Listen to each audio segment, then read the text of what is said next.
तो दोस्तों RBSC board यानी माध्यमिक शिक्षा बोर्ड अजमेर से स्थायी संबद्धता कैसे प्राप्त की जाती है और स्थायी संबद्धता प्राप्त करने के लिए प्रपत्र गए ऑनलाइन कैसे भरा जाता है उसके बारे में स्टेप बाय स्टेप जानकारी आपको देने वाला हूं। और प्रपत्र गए ऑनलाइन भरते समय आपको किन किन बातों को ध्यान में रखना है, कौन कौन सी सावधानियां वो आपको रखनी है, क्या क्या दस्तावेज की आपको आवश्यकता पड़ेगी। इसके अलावा आरबीसी बोर्ड के स्थायी संबद्धता प्राप्त करने के क्या नियम हैं, क्या उपनियम हैं, उनके बारे में जानकारी इस वीडियो में आपको देने वाला हूं। अगर आपको भी आरबीसी बोर्ड के स्थायी संबद्धता के नियमों को जानना है और प्रपत्र गए ऑनलाइन भरना है तो इस वीडियो के साथ वो आप बने रहे। नमस्कार साथियों, मैं हूं आपका अपना साथी राजगुरु जी और आप देख रहे हैं राज स्कूल हेल्प यूट्यूब चैनल। तो दोस्तों माध्यमिक शिक्षा बोर्ड अजमेर से स्थायी संबद्धता प्राप्त करने के लिए प्रपत्र गए ऑनलाइन कैसे भरा जाता है उसके बारे में स्टेप बाय स्टेप जानकारी मैं आपको अपने पीसी की स्क्रीन पर पूरा ट्यूटोरियल तो दिखाने वाला हूं। लेकिन इससे पहले स्थायी संबद्धता के कुछ नियम हैं, कुछ खास बातें हैं जो आपको जान लेनी चाहिए। दोस्तों पहली बात तो ये देखिए, अपने राजस्थान के अंदर जिन भी स्कूलों को राजस्थान शिक्षा विभाग के द्वारा मान्यता मिल चुकी है तो ऐसे सभी विद्यालयों या फिर स्कूल को राजस्थान माध्यमिक शिक्षा बोर्ड अजमेर से है संबद्धता प्राप्त करनी होती है। और आरबीसी बोर्ड की ये दो तरह की संबद्धताएं होती हैं, एक तो होती है अस्थायी संबद्धता और दूसरी होती है स्थायी संबद्धता। अस्थायी संबद्धता के लिए हमें प्रपत्र क भरना पड़ता है और स्थायी संबद्धता के लिए प्रपत्र हमें ग वो भरना पड़ता है। और आजकल ये दोनों की जो प्रोसेस है वो ऑनलाइन हो चुकी है, पहले ये ऑफलाइन कार्यवाही हुआ करती थी। लेकिन यहाँ पे आरबीसी बोर्ड के द्वारा वर्ष 2019-20 से यहाँ पे स्थायी संबद्धता और अस्थायी संबद्धता के नियमों में थोड़ा परिवर्तन कर दिया। देखिए पहले क्या हुआ करता था कि जिन विद्यालयों को शिक्षा विभाग के द्वारा मान्यता मिल चुकी है तो सबसे पहले आरबीसी बोर्ड से अस्थायी संबद्धता प्राप्त करनी होती थी और उसके लिए प्रपत्र क है वो ऑफलाइन या ऑनलाइन है वो भरना पड़ता था, ठीक है। और जब यहाँ बोर्ड के द्वारा अस्थायी संबद्धता हमें मिल जाती थी उसके बाद स्थायी संबद्धता के लिए हमें आवेदन करना पड़ता था और स्थायी संबद्धता के लिए प्रपत्र ग है वो ऑनलाइन या फिर ऑफलाइन है वो भरना पड़ता था।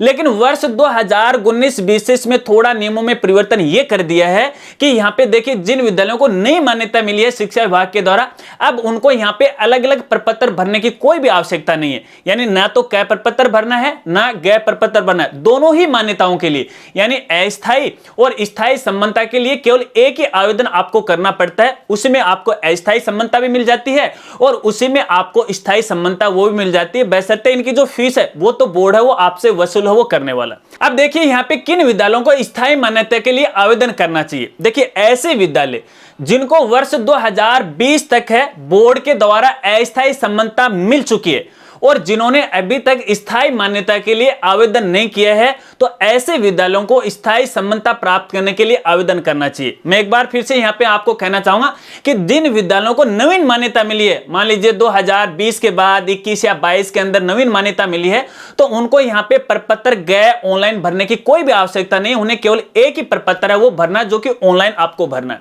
अब जिनको पहले मान्यता मिली है तो पहले तो आप ये चेक कर लीजिएगा कि आपके स्कूल के द्वारा स्थायी मान्यता के लिए आवेदन किया गया नहीं किया गया। अब दोस्तों यहाँ पे कहना चाहूंगा वैसे तो देखिए स्थायी जो मान्यता उसकी जो आवेदन शुल्क है माध्यमिक लेवल की यहाँ पे 15,000 रुपए, लेकिन यहाँ पे एक निश्चित समय होता है यानी बोर्ड के द्वारा आपको अस्थायी संबद्धता मिल जाती है और उसके तकरीबन 2-3 साल बाद तक है आपको स्थायी संबद्धता के लिए आवेदन वो करना पड़ता है। अगर ये टाइम निकल जाता है तो उसके बाद यहाँ पे आपको प्रति माह 1,000 रुपए है फाइन के रूप में देना पड़ेगा। 15,000 तो है और फिर आप देख लीजिएगा कि आपको कौन सी डेट दी गई थी स्थायी मान्यता के आवेदन करने के लिए, उस डेट से लेकर और अब तक की आप देख लीजिए कितने मंथ हो गए, पर मंथ 1,000 रुपए है वो आप है वो जोड़ लेना।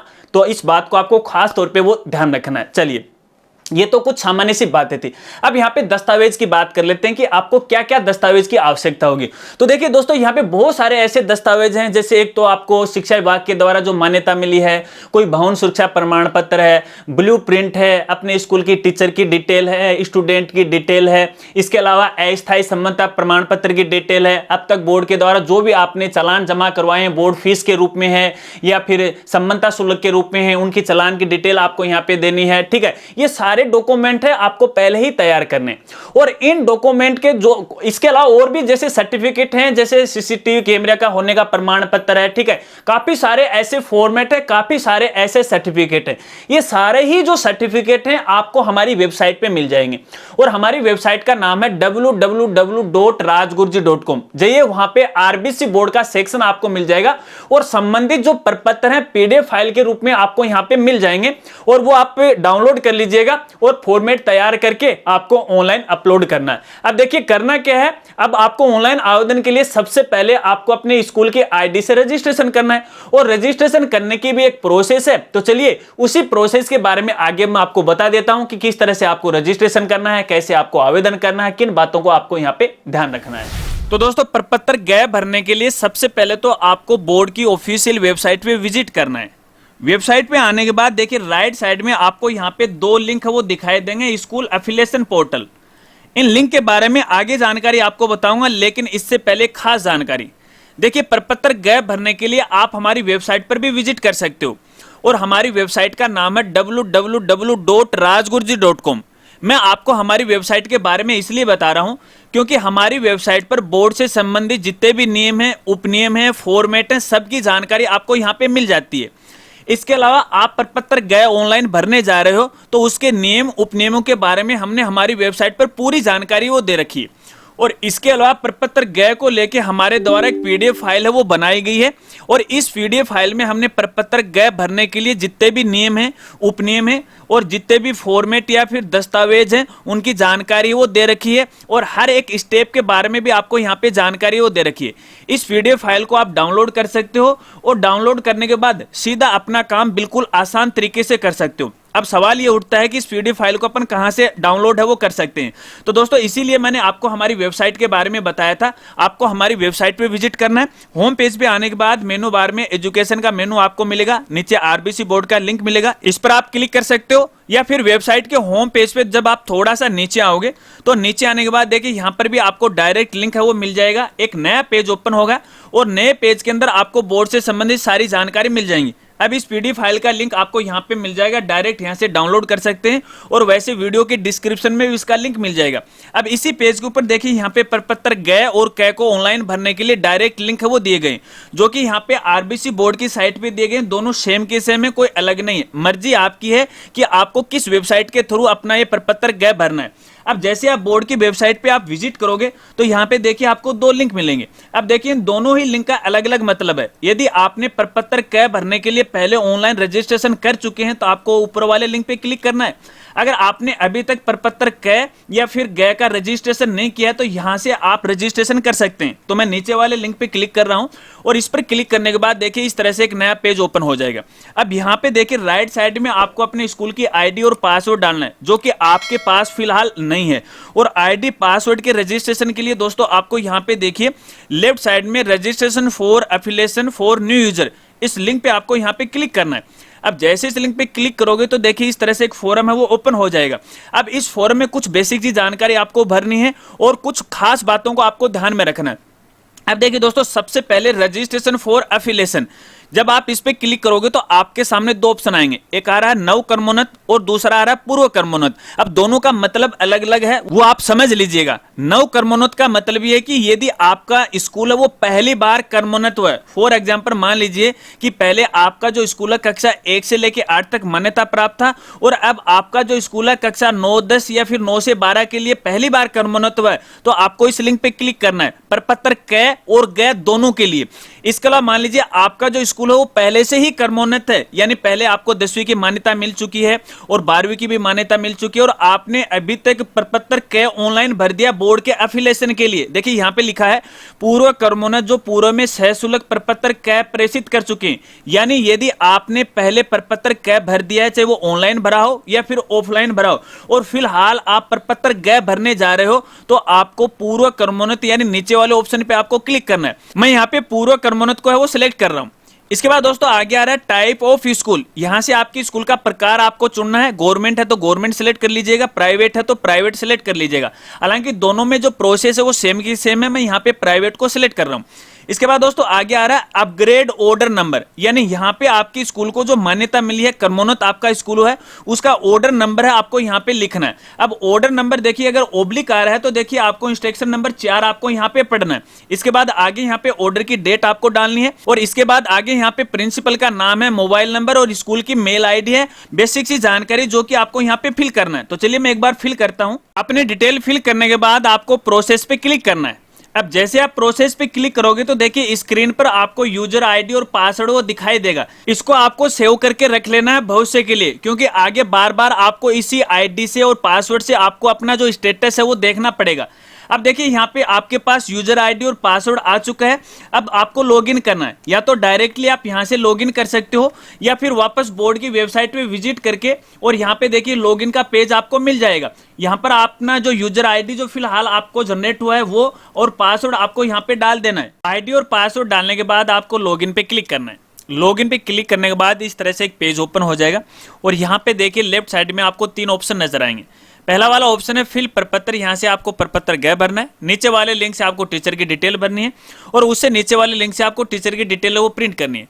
अब प्रपत्र गए ऑनलाइन भरने के लिए आपको फिल प्रपत्र वाले ऑप्शन पे क्लिक करना है। अब जैसे आप इस पे क्लिक करोगे तो देखिए क्लिक करने के बाद इस तरह से एक फॉर्म ओपन हो जाएगा जहां पे आपको अपनी स्कूल की संबंधित जानकारी फिल करनी है। लेकिन ये फॉर्म भरने से पहले एक खास जानकारी आपको देना चाहूंगा। देखिए इस फॉर्म में आपको अपने स्कूल से संबंधित हर एक जानकारी बिल्कुल सही सही भरनी है। यदि कोई भी एक गलत जानकारी आप यहाँ पे फिल कर देते हो तो बाद में आपके सामने समस्या आएगी और यह भी हो सकता है कि आपको बोर्ड के कई व्यक्तिगत चक्कर वो भी काटने पड़ जाए। तो ऐसे में फॉर्म भरने से पहले आपको अपने स्कूल के जितने भी दस्तावेज हैं, जितने भी डॉक्यूमेंट हैं, उनका आपको सही तरीके से अध्ययन कर लेना है और अध्ययन करने के बाद ये फॉर्म भरना है। और इस फॉर्म में जहां जहां पर अपने स्कूल से संबंधित जानकारी पूछी गई है और जिस प्रकार से आपके दस्तावेज में जानकारी है वो जानकारी आपको भरनी है। वैसे तो मैं यहाँ पे डिटेल के साथ आपको जानकारी इस फॉर्म के बारे में बता रहा हूं। चलिए अब दोस्तों यहाँ पे देखिए इस फॉर्म में सबसे पहली खास बात और सबसे पहली समस्या, पहली खास बात यह है कि देखिए यहाँ पे पूछा गया नेम ऑफ स्कूल, यानी यहाँ पे आपको अपने स्कूल का नाम है वो भी अंग्रेजी में भरना है। लेकिन यहाँ पे आपको ध्यान रखना है कि आपका जो स्कूल है वो किस प्रकार से क्रमोन्नत हुआ है, यानी अगर वो 9-10 के लिए या फिर माध्यमिक के लिए हुआ है तो आपको यहाँ पे सेकेंडरी लिखना है। अगर वो उच्च माध्यमिक यानी कक्षा 11-12 के लिए क्रमोन्नत हुआ है तो यहाँ पे आपको अपने स्कूल के नाम के साथ वो सीनियर सेकेंडरी लिखना है। अब यहाँ पे देखिए दोस्तों आपको बताना चाहूंगा, देखिए शिक्षा विभाग बीकानेर के द्वारा आपकी स्कूल की मान्यता का आदेश आपको मिला होगा जो कि जिला शिक्षा अधिकारी माध्यम के द्वारा आपको प्राप्त होगा।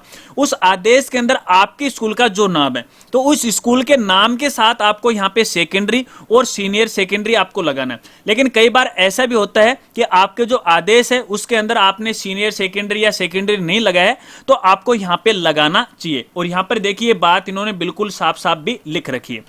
इसके बाद दोस्तों आगे यहाँ पे आपको अपने स्कूल का एड्रेस डालना है और एड्रेस आपको वही डालना है जिस एड्रेस पर आपको अपने स्कूल की मान्यता आपको मिली हुई है, कोई दूसरा एड्रेस आपको नहीं डालना है। और इसके बाद यहाँ पे देखिए प्रिंसिपल का नाम है, मोबाइल नंबर, मेल आईडी वो पहले से आ चुकी है क्योंकि रजिस्ट्रेशन के समय हमने ये भर चुके थे। इसके बाद आगे यहाँ पे देखिए आपको प्रिंसिपल के आधार नंबर और पैन नंबर आपको यहाँ पे डालने जो कि कंपलसरी है। अब दोस्तों यहाँ पे एक जानकारी आपको देना चाहूंगा, देखिए जहां जहां कॉलम के आगे स्टार लगा वो जानकारी आपके लिए कंपलसरी है, अनिवार्य है। और जहां पे देखिए स्टार नहीं लगा हुआ है वो ऑप्शनल है, चाहो तो आप फिल कर सकते हो और खाली भी छोड़ सकते हो। इसके बाद दोस्तों यहाँ पे देखिए आपको अपनी स्कूल की बैंक डिटेल है वो फिल करनी है, हालांकि कंपलसरी नहीं है, ऑप्शनल है, चाहो तो फिल कर सकते हो और नहीं चाहो तो इसे खाली भी छोड़ सकते हो। लेकिन मेरी राय में आपको कहना चाहूंगा यहाँ पे आपको अपनी स्कूल की बैंक डिटेल भरनी चाहिए। वो इसलिए भरनी चाहिए, हो सकता है कि बैंक के द्वारा भविष्य के अंदर कोई ट्रांजैक्शन है, कुछ पैसा आपके बैंक अकाउंट में ट्रांसफर करने लग जाए तो अगर आपने यहाँ पे डिटेल डाली है तो आपको समस्या वो नहीं आएगी। अब यहाँ से देखिए दूसरी स्टेप है वो शुरू हो जाती है जो कि आपके लिए सबसे इंपॉर्टेंट है। दोस्तों सबसे पहले आ रखा है अप्लाई फॉर क्लास, यानी ये प्रपत्र गए आप भरने जा रहे हो, कौन सी क्लास के लिए भरने जा रहे हो, 10 के लिए, प्रवेशिका के लिए, कक्षा 12 के लिए या फिर वरिष्ठ उपाध्याय के लिए, जो भी आप पे लागू होता है उसको सिलेक्ट कर लीजिएगा। मैं यहाँ पे कक्षा 10वीं के लिए अप्लाई कर रहा हूँ, हालांकि सब में जो प्रोसेस है वो सेम की सेम है। इसके बाद दोस्तों आगे यहाँ पे देखिए पूछा गया है स्कूल कोड, ये स्कूल कोड आपको इस कॉलम में डालने हैं। कौन से कोड डालने हैं? कोड आपको वही डालने हैं देखिए जिस समय आपने अपने स्कूल की क्रमोन्नति के लिए बोर्ड का प्रपत्र क भरा था अस्थायी संबंधता के लिए, और अस्थायी संबंधता से आपको एक बोर्ड कोड मिला था, वो बोर्ड कोड आपको यहाँ पे डालना है। अगर मैं सीधी सीधी बात करूं तो आप कक्षा 10वीं या फिर कक्षा 12वीं के स्टूडेंट के जो बोर्ड फॉर्म भरते हो और जिस कोड को आप यूज करते हो वो कोड आपको यहाँ पे डालना है। इसके बाद आगे यहाँ पे आपको अपने स्कूल का डाइस कोड डालना है, और इसके बाद देखिए यहाँ पे गवर्नमेंट ऑर्डर आ रखा है जो कि हम पहले रजिस्ट्रेशन के समय है वो डाल चुके हैं।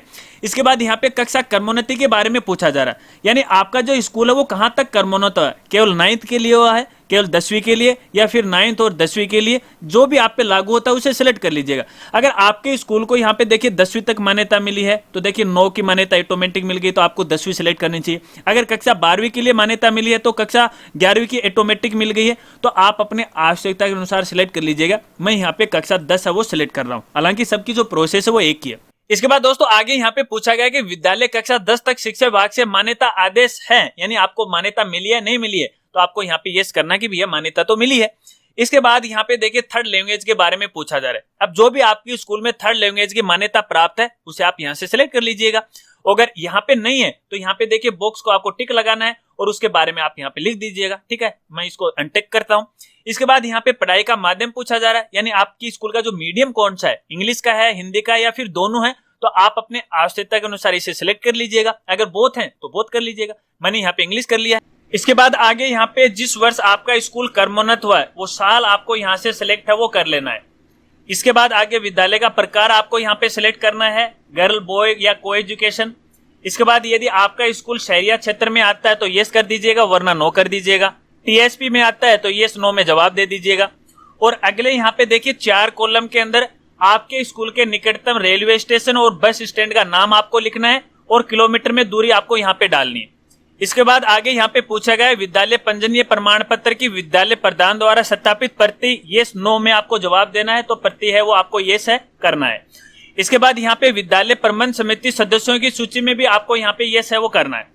इसके बाद कुल छात्र संख्या के बराबर सिंगल स्टेज फर्नीचर उपलब्ध है तो आपको यहाँ पे यस करना है। और इसके बाद विद्यालय के अंदर छात्र छात्राओं की स्वास्थ्य परीक्षण की सुविधाएं उपलब्ध हैं तो भी आपको यस करना है। और इसके बाद यहाँ पे ब्लूप्रिंट के बारे में पूछा गया कि वो सत्यापित प्रति है तो आपको यहाँ पे यस करना है। इसके बाद विद्यालय भवन में छात्रों की बैठने की पर्याप्त व्यवस्था है तो आपको यहाँ पे यस करना है। कहने का मतलब है यहाँ पे तकरीबन जो चीजें हैं वो यस में होंगी, तो जो यहाँ पे दे रखी है अपनी आवश्यकता के अनुसार यस नो है वो कर दीजिएगा। इसके बाद आगे यहाँ पे विद्यालय भवन के बारे में पूछा जा रहा है कि आपके स्कूल का जो भवन है वो किराए पर है या फिर खुद संस्था का है, तो अपनी आवश्यकता के अनुसार यहाँ पे सिलेक्ट है वो कर लीजिएगा। इसके बाद आगे ये पूछा जा रहा है कि आपका जो विद्यालय जो बोर्ड या फिर शिक्षा विभाग के नियमों का पालन किया जा रहा है या नहीं किया जा रहा है, तो आपको यहाँ पे यस करना है। विद्यालय में रैंप की सुविधा है तो आपको यहाँ पे यस करना है, वरना नो कर देना है। विद्यालय में कुल कक्षों की संख्या कितनी है वो संख्या आपको यहाँ पे डाल देनी है अपनी आवश्यकता के अनुसार। इसके बाद आगे यहाँ पे विद्यालय में पुस्तकालय की व्यवस्था है तो आपको यस नो में जवाब देना है, तो आपको ये यस ही करना है। और इसके बाद आगे यहाँ पे इन 2 कॉलम के अंदर विधानसभा क्षेत्र और पंचायत समिति का नाम आपको डालना है या लिखना है। और इसके बाद आगे यहाँ पे विद्यालय का कोड आपको यहाँ पे लिखना है। जो बोर्ड कोड आपको प्राप्त हुआ है वो बोर्ड कोड आपको यहाँ पे डाल देना है। तो चलिए मैं यहाँ पे इस तरह से लिख देता हूँ। और इसके बाद आगे यहाँ पे कहा गया है कि बोर्ड द्वारा विद्यालय को अस्थायी संबंधता प्रमाण पत्र जारी कर दिया है तो आपको यहाँ पे यस करना है। अगले कॉलम के अंदर यहाँ पे आपके स्कूल की जो फिक्स डिपॉजिट की राशि है आपने कितनी जमा करवाई है वो राशि आपको यहाँ पे फिल करनी है। अगर कोई बकाया शुल्क है तो आपको यहाँ पे वो डाल देनी है, अगर बकाया नहीं है तो यहाँ पे आपको 0 है वो डाल देना है। इसके बाद दोस्तों आगे यहाँ पे देखिए लिखा हुआ है विद्यालय में नियमित रूप से वार्षिक शुल्क जमा करवाया है, वर्षवार विवरण में रसीद संख्या, डीडी नंबर व दिनांक संलग्न है तो आपको यहाँ पे यस है वो कर देना है। इसके बाद विद्यालय उसी भवन स्थान में संचालित है जहाँ के लिए स्थायी संबंधता दी गई है तो आपको यहाँ पर भी यस करना है। इसके बाद उच्च माध्यमिक स्तर की पत्रावली प्रेषित करने से पूर्व माध्यमिक स्तर की स्थायी पत्रावली प्रेषित कर दी गई है तो आपको यहाँ पे यस नो में जवाब देना है। ठीक है, आपने अगर पहले स्थायी के लिए आवेदन कर दिया है तो आपको यस करना है। ठीक है, अगर नहीं किया है तो आपको यहाँ पे नो करना है। लेकिन ये जो शर्त लागू होती है केवल उच्च माध्यमिक विद्यालयों के लिए होती है, माध्यमिक विद्यालयों के लिए ये शर्त है वो लागू नहीं होती है। इसके बाद देखिए आगे यहाँ पे पूछा गया है विद्यालय को जारी अस्थायी संबंधता प्रमाण पत्र का क्रमांक आपको यहाँ पे डालना है। जो अस्थायी संबंधता प्रमाण पत्र का क्रमांक वो डालना है और आगे यहाँ पे उसकी डेट है वो डालनी है। और इसके बाद देखिए यहाँ पे एक चीज और लिखी गई है, विद्यालय को जारी अस्थायी संबंधता या मान्यता प्रमाण पत्र में स्थायी संबंधता हेतु प्रपत्र गए की पत्रवाली कार्यालय में आवेदन करने की अंतिम तिथि क्या है तो वो साल आपको यहाँ पे सिलेक्ट है वो कर लेनी है अपनी आवश्यकता अनुसार। और ये साल आपको जो अस्थायी संबंधता प्रमाण पत्र है वहां पर आपको दिखाई देगी। फॉर एग्जांपल मैं यहाँ पे आपको एक अस्थायी संबंधता प्रमाण पत्र दिखा देता हूँ। देखिए इसमें लिखा हुआ है स्थायी संबंधता हेतु 1 सितंबर वर्ष 2022 तक प्रपत्र गए में ऑनलाइन आवेदन अवश्य कर देवें। तो देखिए ये जो डेट है वो अलग अलग स्कूल के लिए अलग अलग हो सकती है, डिपेंड करता है आपके स्कूल का जो अस्थायी संबंधता प्रमाण पत्र बोर्ड के द्वारा जारी किया गया है और उस प्रमाण पत्र में स्थायी संबंधता के लिए क्या डेट दी गई है, वही जो डेट है आपको यहाँ पे फिल करनी है। अलग अलग स्कूल के लिए अलग अलग हो सकता है। अब देखिए दोस्तों हमारी ये स्टेप नंबर 2 है, कंप्लीट हो गई। अब आगे यहाँ पे देखिए स्टेप नंबर 3 है वो स्टार्ट हो जाती है। और यहाँ पर देखिए आपको सभी जो डॉक्यूमेंट है वो आपको अपलोड करने हैं।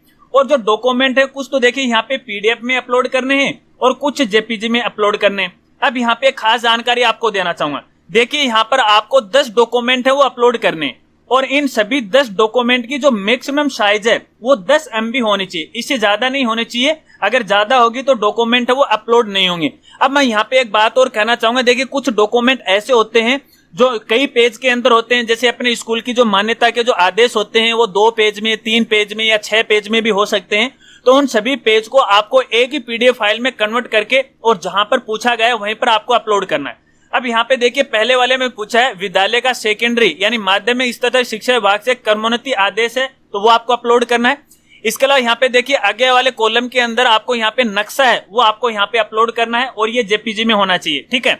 इसके बाद पंजीयन प्रमाण पत्र की विद्यालय प्रधान द्वारा सत्यापित प्रति। और एक बात और आपको कहना चाहूंगा, यहाँ पर जो भी आप डॉक्यूमेंट अपलोड करने जा रहे हैं वो सभी जो डॉक्यूमेंट है आपके स्कूल का जो प्रिंसिपल है या फिर जो प्रधानाध्यापक है उससे अटेस्टेड होने चाहिए और बोर्ड कोड की जो मोहर है उस मोहर के साथ वो अटेस्टेड होने चाहिए। यहाँ पे 4 नंबर में आपको अपनी सोसाइटी का प्रमाण पत्र वो अपलोड यहाँ पे करना है। इसके बाद यहाँ पे देखिए आपके सोसाइटी की जो समिति है, जो कार्य करने की समिति है, उसके जो सदस्य हैं उनकी जो प्रतिलिपि आपको यहाँ पे अपलोड करनी है। ये केवल आपको पीडीएफ में अपलोड करनी है।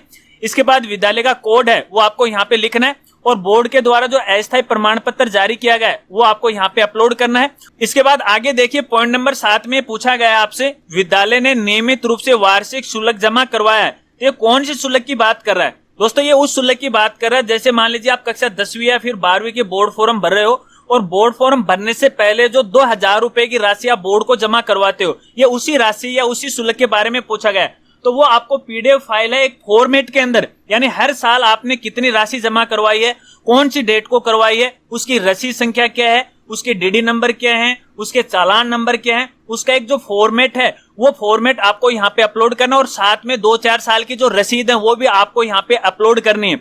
अगर वो फॉर्मेट आपके पास नहीं है तो देखिए शुरुआत में हमने हमारी एक पीडीएफ फाइल के बारे में बताया था, उसके अंदर पूरी जानकारी है, उसमें डाटा फिल करके आप यहाँ पे अपलोड है वो कर सकते हो। इसके बाद दोस्तों आगे यहाँ पे देखिए पॉइंट नंबर 8 में पूछा गया है कि विद्यालय द्वारा राज्य या फिर बोर्ड या फिर संबंधता से संबंधित सभी नियमों का पूर्णतः पालन किया जाता है या नहीं किया जाता है।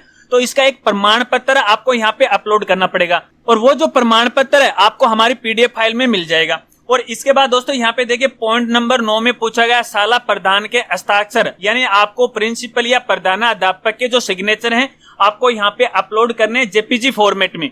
और इसके बाद देखिए पॉइंट नंबर 10 में पूछा गया सभी कक्षों में सुरक्षा की दृष्टि से पर्याप्त संख्या में सीसीटीवी कैमरे चालू हालात में लगे होने का प्रमाण पत्र वो आपको यहाँ पे अपलोड करना पीडीएफ फाइल में। अगर वो फॉर्मेट आपके पास नहीं है तो हमारी पीडीएफ फाइल में आपको मिल जाएगा, डाउनलोड कर लीजिएगा। अब देखिए दोस्तों यहाँ पे पूरी डिटेल फिल करने के बाद आपको लास्ट में फाइनली यहाँ पे सेव करना है। अब सेव करने से पहले एक जानकारी और आपको देना चाहूंगा। देखिए यहाँ पर संबंधित एक नोटिफिकेशन भी आपकी आवश्यकता के अनुसार आपको यहाँ पे दिखाई देगा। जिस प्रकार से आप यहाँ पे ये डेट डाल रहे हो उस डेट से पहले यदि आप आवेदन कर देते हो स्थायी संबंधता के लिए तो जो बोर्ड के द्वारा निर्धारित जो शुल्क है वही लिया जाएगा। यदि लेट हो जाता है तो देखिए प्रति माह यहाँ पे 1000 रुपए है वो आपको एक्स्ट्रा राशि वो देनी पड़ेगी। तो इस बात को भी आपको खास तौर पे ध्यान रखना है।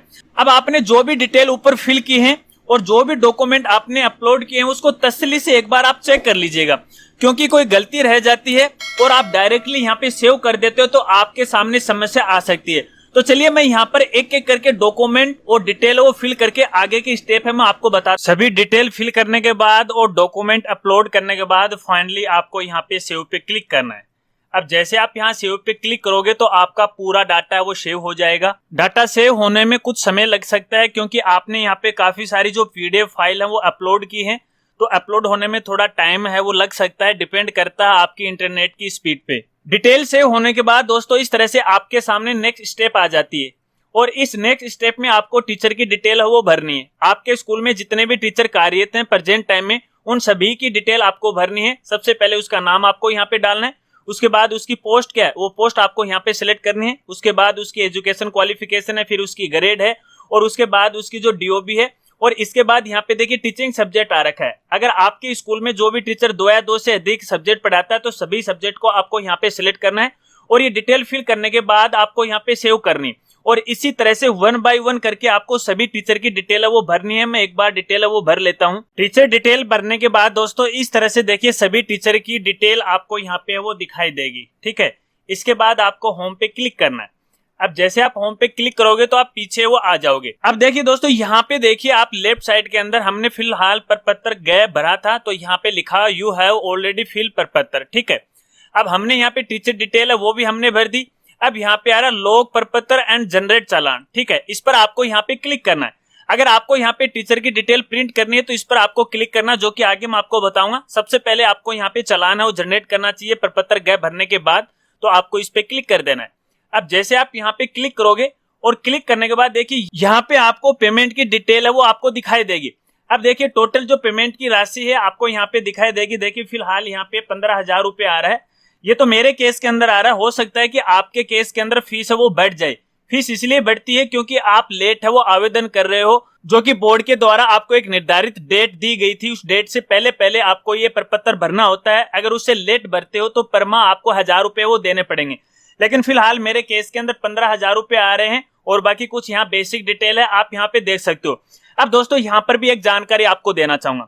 देखिए अगर आपने जो प्रपत्र गए ऑनलाइन भरा है और उसको आपने चेक कर लिया है और फिर आपको ये मालूम पड़ता है कि नहीं यार हमने तो प्रपत्र गए के अंदर कुछ कमी छोड़ दी, कुछ गलती है वो हमने यहाँ पे छोड़ दी, तो ऐसे में आपको पेमेंट नहीं करना है। आपको फिर से क्या करना है, आपको बोर्ड की वेबसाइट पे जाना है और वापस एक नया जो रजिस्ट्रेशन है वो आपको यहाँ पे कर लेना है और फिर से आप डिटेल भर दीजिएगा। उसके बाद आप चालान है वो जमा करवा सकते हैं। देखिए जब तक आप चालान जमा नहीं कराओगे तब तक आपकी जो फाइल है बोर्ड तक है वो नहीं जाएगी, क्योंकि वो ऑनलाइन होने शो ही नहीं होगी। आपकी फाइल तभी शो होगी जब पेमेंट है वो आप जमा करवा देते हो। तो आपको यहाँ पे देखिए पेमेंट है वो जमा करवाना है और पेमेंट का देखिए कई मोड आपको यहाँ पे देखने को मिल जाएंगे। ऑनलाइन पेमेंट आ रहा है और कैश पेमेंट आ रहा है। ठीक है, अगर आप बैंक के द्वारा जमा करवाना चाहते हो तो यहाँ से चालान है वो प्रिंट कर सकते हो।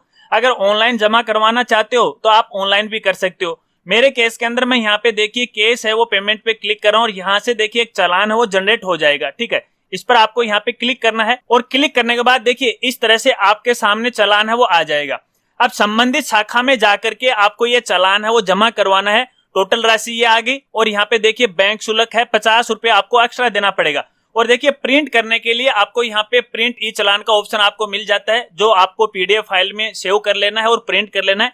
और भविष्य के लिए इस चालान को आपको सुरक्षित भी रखना है। बैंक में जमा कराने के बाद जो बैंक की मोहर लगती है उसके बाद आपको सुरक्षित है वो भी रखना है। तो चलिए इसकी पीडीएफ फाइल में सेव कर लेता हूं। अपने चालान का प्रिंट आउट लेने या पीडीएफ फाइल सेव करने के बाद दोस्तों वापस आपको होम बटन पे क्लिक करना है। अब आप यहाँ पे वापस है वो आ जाओगे। अब देखिए दोस्तों यहाँ पे सभी जो लिंक है वो गायब हो जाएंगे, केवल 2 लिंक आपको एक्टिव मिलेंगे। एक मिलेगा जनरेट चालान का। अब इसका मतलब क्या है दोस्तों, कई बार ऐसा होता है कि मान लीजिए हमने जो भी चालान यहाँ पे जनरेट किया है और निर्धारित डेट तक हमने बैंक में जमा नहीं करवाया, क्योंकि चालान को जमा करवाने की एक निर्धारित डेट है वो चालान पे दी हुई होती है। इस डेट से पहले हमें चालान है वो बैंक में जमा करवाना पड़ता है। यदि डेट निकल जाती है तो वो चालान किसी काम का नहीं रहता है और ऐसे में हमें यहाँ पे दूसरा चालान है वो जनरेट करना पड़ता है। अगर बाय द वे आपके साथ भी ऐसा हो गया है तो आप दूसरा चालान जनरेट कर सकते हैं, प्रोसेस वही है।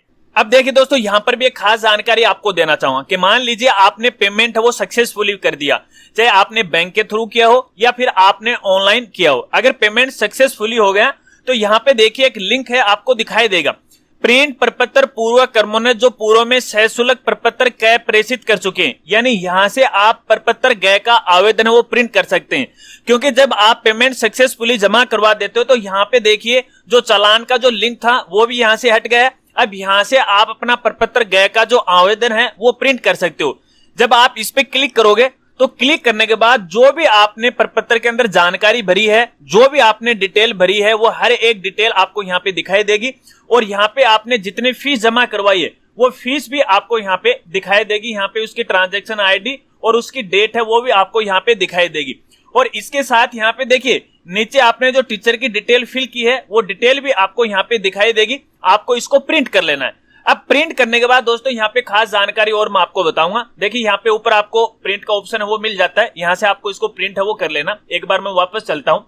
अब देखिए प्रिंट करने के बाद आपको वो सारे दस्तावेज जो आपने ऑनलाइन अपलोड किए हैं वो बोर्ड कार्यालय को आपको बाय पोस्ट है वो भेजना है, और अपने स्कूल के लेटर हेड के साथ कि हमने प्रपत्र गए ऑनलाइन भरा था जिसकी ये आईडी है, और संबंधित जो दस्तावेज हैं इस आवेदन के साथ या फिर इस प्रार्थना पत्र के साथ है संलग्न है। तो ये आपको एक जो लेटर है बोर्ड कार्यालय संबंधित शाखा को है वो भेजना है। तो आपका जब लेटर उनके पास पहुंचेगा तो आपकी आईडी है वो ओपन की जाएगी, और ओपन करने के बाद यदि उसमें कोई कमी रहती है तो वापस यहाँ पे देखिए उसका स्टेटस आपको नजर आ जाएगा। इसलिए बार बार इसका जो स्टेटस है आप यहाँ से चेक है वो करते रहेगा। मान लीजिए यहाँ पे बोर्ड के द्वारा कोई भी कमी नहीं निकाली गई है तो कुछ दिन बाद यहीं पर ही आपको यहाँ पे देखिए स्थायी संबंधता का जो प्रमाण पत्र वो आपको मिल जाएगा।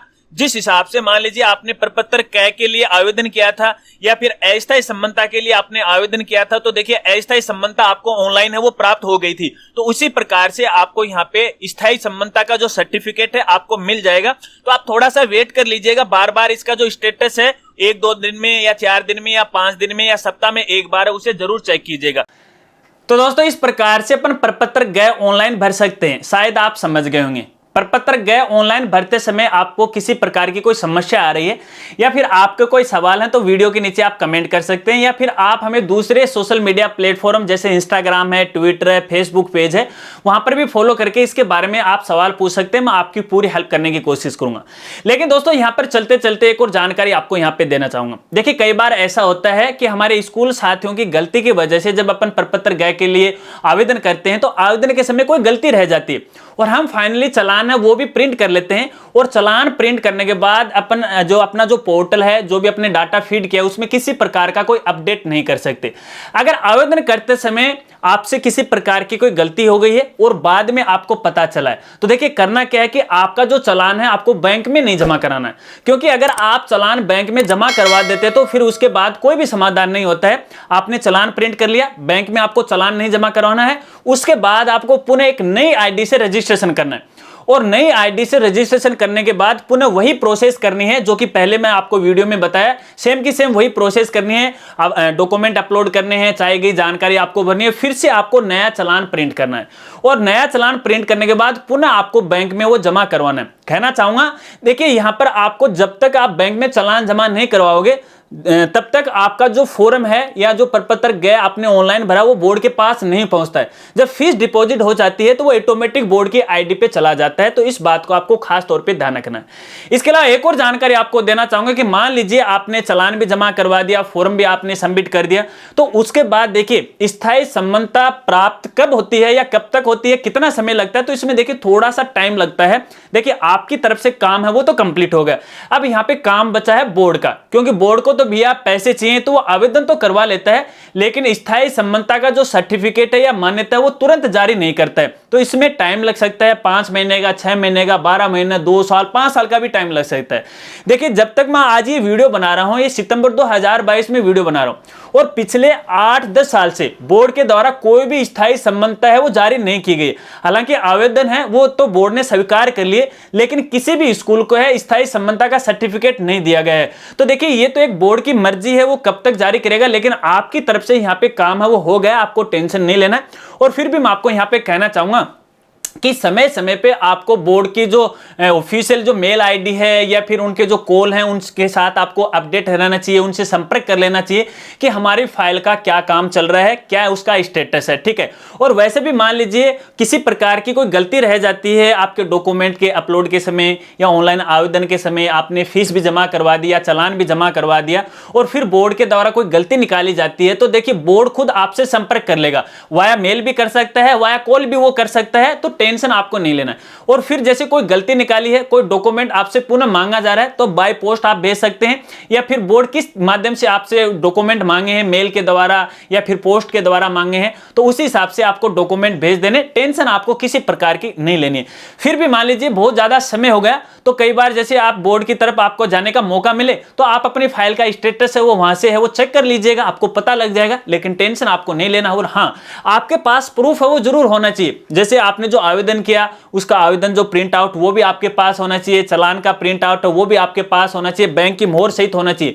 ताकि हो सकता है कि कई बार 2 साल या 5 साल बाद में पुरानी बातें याद नहीं रहती, तो आपको एक पता लग जाएगा कि हाँ, हमने स्थायी संबंधता के लिए आवेदन किया था, लेकिन बोर्ड के द्वारा अभी है वो जारी नहीं की गई है। तो आपके पास प्रूफ होना चाहिए, एक फाइल अलग से आप अपने स्कूल के रिकॉर्ड के लिए वो रख लीजिएगा। बस यही जानकारी थी स्थायी संबंधता के बारे में, शायद आप समझ गए होंगे। अगर वीडियो अच्छा लगा तो यार वीडियो को लाइक हो जरूर कर देना, और इस वीडियो को अपने सभी दोस्तों में भी शेयर कर देना। जो साथी हमारे चैनल पर पहली बार आए हैं और अभी तक चैनल को नहीं सब्सक्राइब किया है, तो चैनल को भी सब्सक्राइब कर लेना, बेल आइकन दबा के और नोटिफिकेशन है उसे जरूर ऑन कर लेना, ताकि इसी प्रकार से नई नई वीडियो की जानकारी आपको मिलती रहे। तो मिलते हैं फ्रेंड्स अगली एक नई वीडियो के साथ, तब तक के लिए जय हिंद, जय भारत।